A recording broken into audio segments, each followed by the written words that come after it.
انتہائی قابل قدر معزز سامعین، آپ کے سامنے اللہ رب العزت کی مقدس اور بابرکت کلام قرآن مجید فرقان حمید سورہ حشر کی ایک آیت تلاوت کی گئی ہیں،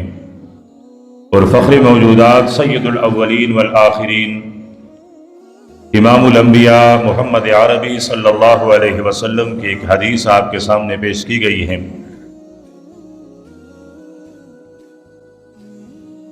آیت میں اللہ پاک نے پیغمبر علیہ السلام کے واسطے سے امت پر جو احسانات کیے گئے ہیں ان احسانات کا ذکر اور تذکرہ ہے کہ اس پیغمبر کی خاطر اللہ پاک نے اس امت پر یہ احسان فرمایا کہ امت کا جو ضعیف اور کمزور اور بے سہارا طبقہ ہے، مالدار، اہل ثروت، اہل مال،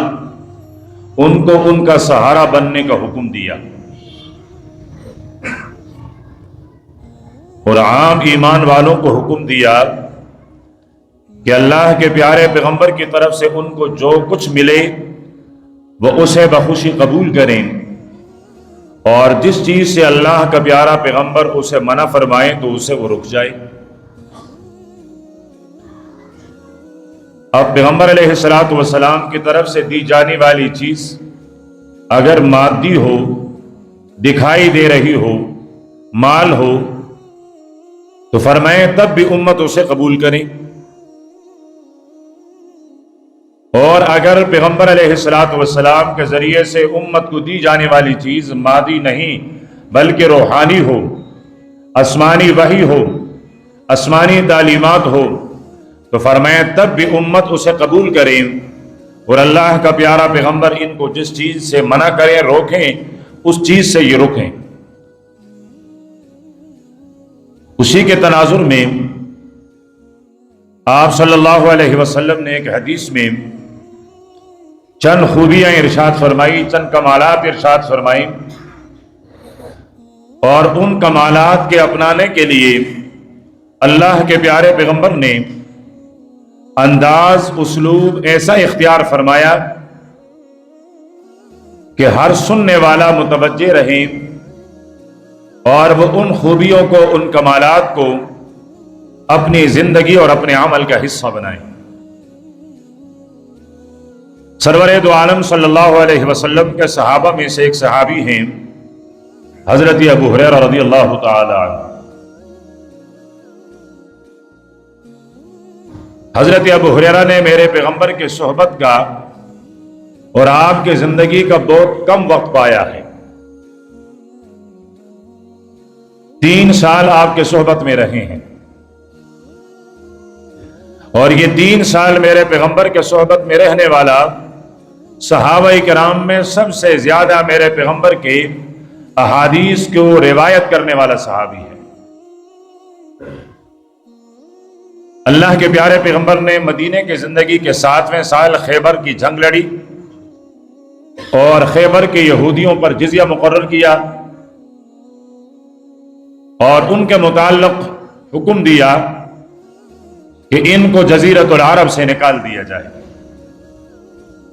حضرت عمر رضی اللہ تعالیٰ عنہ کے دور میں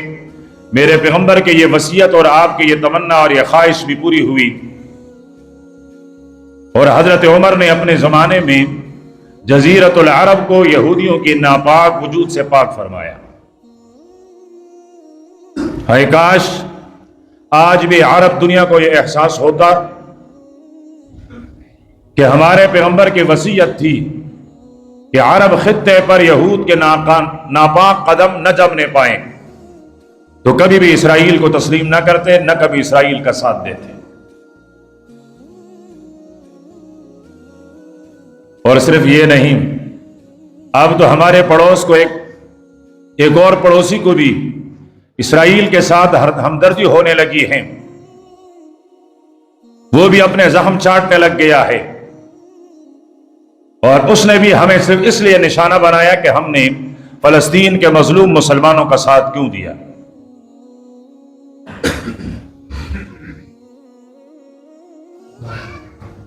تو سن 7 ہجری خیبر کے موقع پر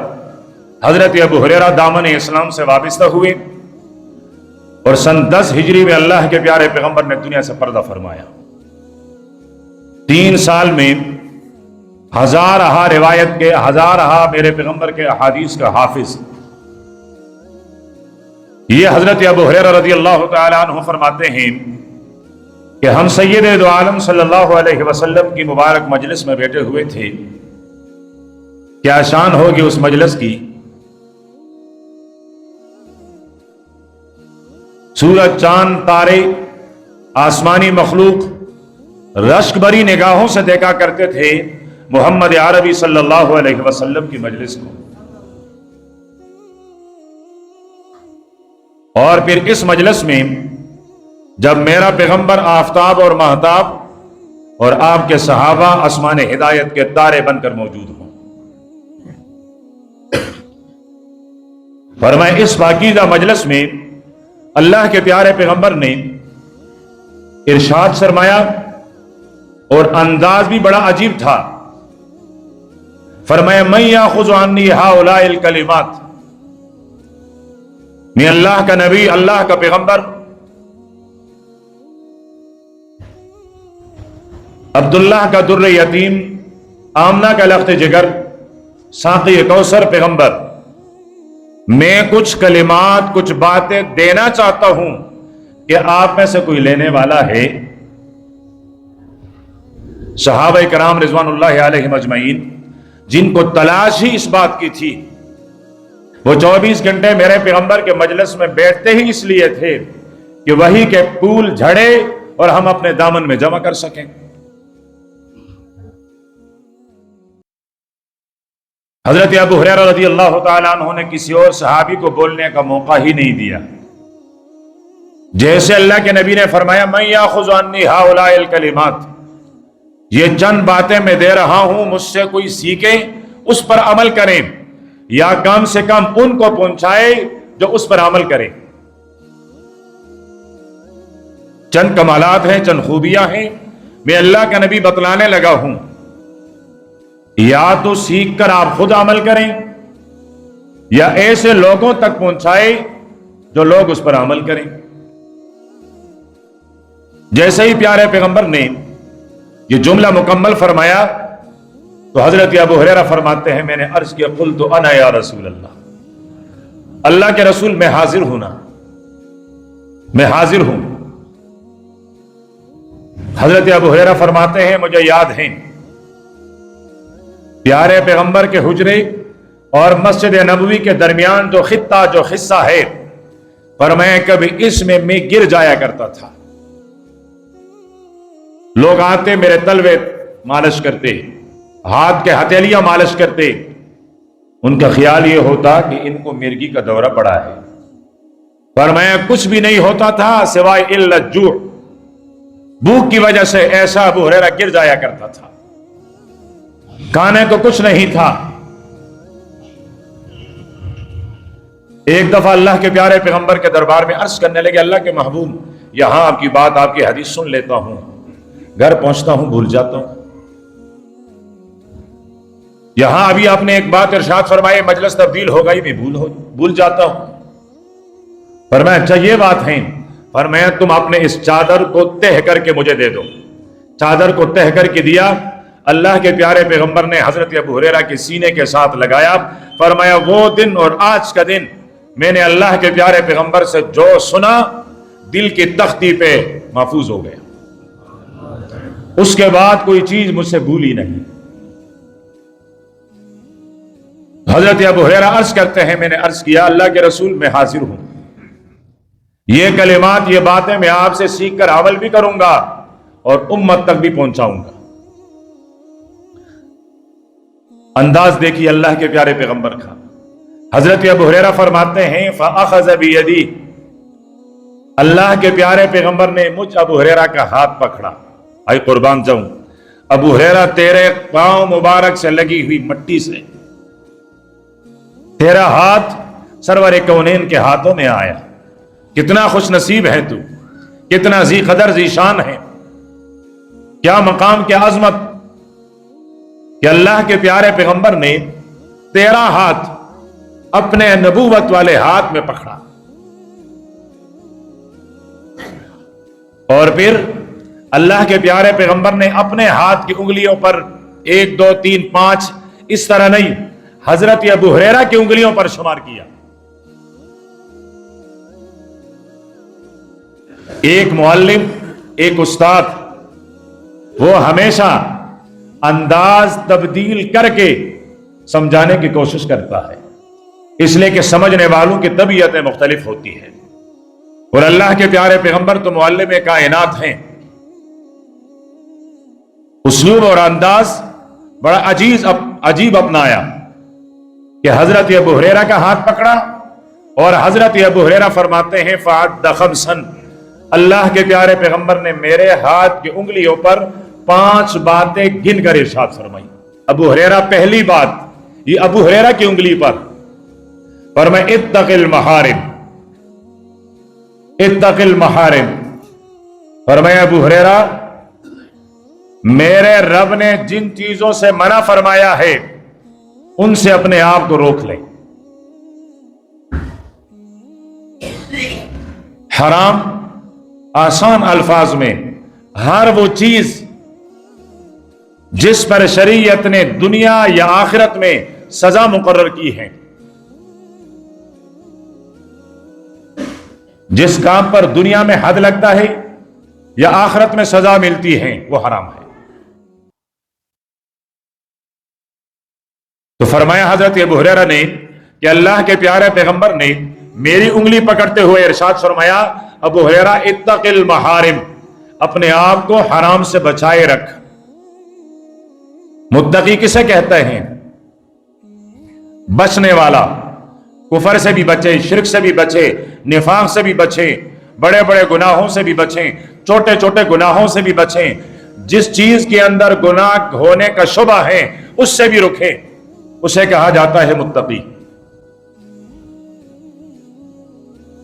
تو فرمایا ابو ہریرہ، جو چیزیں میرے رب نے منع فرمائی ہیں ان سے رک جا۔ شاید حضرت ابو ہریرہ کے دل سے آواز آئی ہو، اللہ کے حبیب، میں ابو ہریرہ اگر محارم سے، حرام چیزوں سے، حرام کاموں سے، حرام باتوں سے منع ہو جاؤں تو مجھے ملے گا کیا؟ تو اللہ کے پیارے پیغمبر نے اگلا جملہ ارشاد فرمایا، فرمایا تکن اعبد الناس، اگر تم لوگوں میں سب سے بڑا عابد، سب سے بڑا عبادت گزار، سب سے بڑا پرہیزگار بننا چاہتا ہے تو سب سے بڑے عابد بننے کے لیے، پرہیزگار بننے کے لیے فرمایا اتق المحارم، حرام سے بچو۔ جو حرام سے بچا وہ سب سے بڑا عبادت گزار بن گیا، وہ سب سے بڑا پرہیزگار بن گیا۔ حرام سے بچتا ہے، صرف 5 نمازیں پڑھتا ہے، نوافل اتنا زیادہ نہیں، تہجد بھی کوئی زیادہ نہیں، نفل روزے بھی کوئی زیادہ نہیں، نفل صدقے بھی کوئی زیادہ نہیں، لیکن میرے نبی نے ارشاد فرمایا جب یہ اپنے آپ کو حرام سے بچائے رکھتا ہے تو یہ سب سے بڑا عبادت گزار ہے۔ حضرت ابو ہریرہ فرماتے ہیں یہ بات تو میری دل کی تختی پر محفوظ ہو گئی۔ فرمایا اس کے بعد میرے پیغمبر نے ہاتھ کی دوسری انگلی پکڑتے ہوئے ارشاد فرمایا ابو ہریرہ دوسری بات، وَرْضَ بِمَا قَسَمَ اللَّهُ لَكَ، رب نے جو تیرے مقدر میں لکھا ہے، رب نے جو تیرے لیے مقرر کر رکھا ہے اس پر راضی ہو جا۔ اس لیے کہ انسان کے تخلیق سے ہزارہا سال پہلے اس کی قسمت اور مقدر لکھ دی گئی ہے۔ انسان دنیا میں آتا ہے تو دنیا میں آنے سے پہلے دنیا میں اس کی مدت زندگی لکھ دی جاتی ہے، دنیا میں اس کا رزق لکھ دیا جاتا ہے، موت کا وقت کب آئے گا یہ لکھ دیا جاتا ہے، اور موت آئے گی یہ بھی لکھ دیا جاتا ہے۔ ابھی تک یہ دنیا میں آیا نہیں، اس کے موت کا فیصلہ پہلے ہو چکا ہے۔ ابھی تک یہ دنیا میں آیا نہیں، دنیا میں آنے سے پہلے اس کے رزق کا فیصلہ ہو چکا ہے۔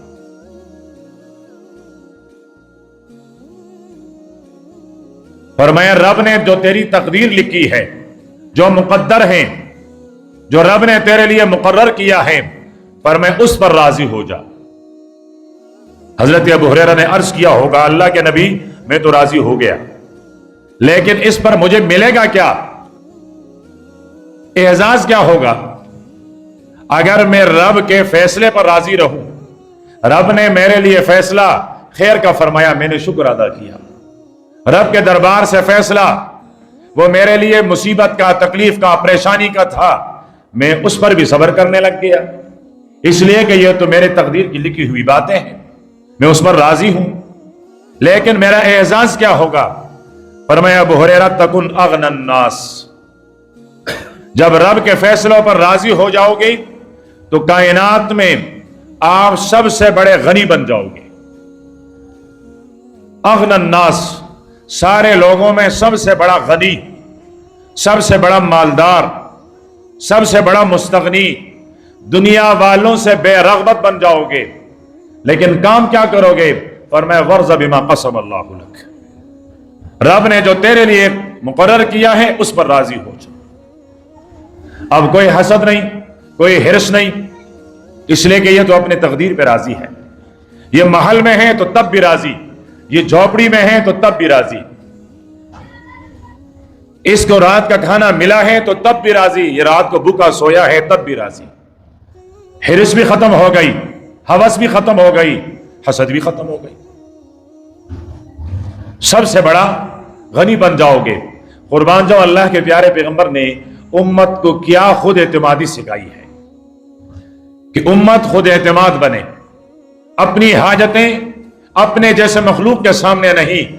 اپنی حاجتیں مخلوق کے خالق کے سامنے پیش کریں، اور مخلوق دے گی تو کتنا دے گی، اور خالق دیتا ہے تو بے حساب دیتا ہے۔ رب کا فیصلہ رزق کے بارے میں، اللہ یبسط الرزق لمن یشاء من عبادہ ویقدر، کسی کے رزق کو بہت زیادہ واسع اور فراخ کیا ہے، اور کسی کی رزق کو تنگ کر دیا ہے۔ پھر اللہ کے پیارے پیغمبر نے رزق میں اپنے رزق کو وسیع کرنے کے اسباب بھی بتلائے ہیں، نمازوں کی کثرت، روزوں کی کثرت، صدقات کی کثرت، استغفار کی کثرت، پیارے پیغمبر پر درود اس کی کثرت، یہ تمام اسباب ہیں جو انسان کے رزق کو بابرکت بنا دیتا ہے۔ حضرت ابو ہریرہ فرماتے ہیں 2 انگلیوں پر اللہ کے پیارے پیغمبر نے 2 باتیں شمار کر لی، اللہ کے پیارے پیغمبر نے میری تیسری انگلی پکڑی اور پھر ارشاد فرمایا وَأَحْسِنْ إِلَىٰ جَارِكَ، ابو ہریرہ اپنے پڑوسی کے ساتھ حسن سلوک کر لیا کر، اپنے پڑوسی کے ساتھ حسن سلوک، اچھا سلوک، بہترین سلوک، اپنے پڑوسی کے ساتھ بھلائی کا معاملہ کر لیا کر، اور معاشرہ کر رہی ہے، ہمارا معاشرہ کر رہی ہے، کوشش میں ہو، اپنی ایڑی چوٹی کا زور لگاتا ہے کہ پڑوسی کو کیسے ستاؤں گا، کیسے اذیت دوں گا، صلاحیت اس پر خرچ ہو رہی ہے۔ جبکہ اللہ کے پیارے پیغمبر فرماتے ہیں جب بھی جبریل میرے پاس آئے، وہی کے کچھ کلمات آئے، اور آخر میں ارشاد فرمایا اللہ کے حبیب رب کا حکم ہے پڑوسی کے ساتھ حسن سلوک۔ دوبارہ آئے وہی کے کلمات، وہ پہنچانے کے بعد اللہ کے حبیب رب کا حکم ہے پڑوسی کے ساتھ حسن سلوک۔ فرمایا جب جب جبریل آیا تب تب مجھے پڑوسی کے ساتھ اچھے سلوک کا حکم دیا۔ مجھے تو گمان ہونے لگا کہ ایک دن جبریل آ کر مجھ سے یہ بھی کہے گا امت کو بتلا دیں جس طرح مرنے والے کے میراث میں اس کے ماں باپ، اس کے بیوی بچے شریک اور شامل ہوتے ہیں، اس طرح اس کا پڑوسی بھی اس کے میراث میں شامل ہے۔ مجھے یہ گمان ہونے لگا کہ کسی دن جبریل آ کر مجھے یہ حکم نہ دے دیں۔ اس کثرت کے ساتھ، بار بار تاکید کے ساتھ اللہ پاک نے پڑوسی کے ساتھ حسن سلوک کا حکم دیا، اور اللہ کے پیارے پیغمبر نے ارشاد فرمایا من کان یؤمن باللہ والیوم الآخر، فرمایا تم میں سے جو آدمی اللہ پر ایمان رکھتا ہو، روز آخرت پر ایمان رکھتا ہو، جس میں 2 چیزیں موجود ہوں، رب پر ایمان ہے، آخرت پر ایمان ہے،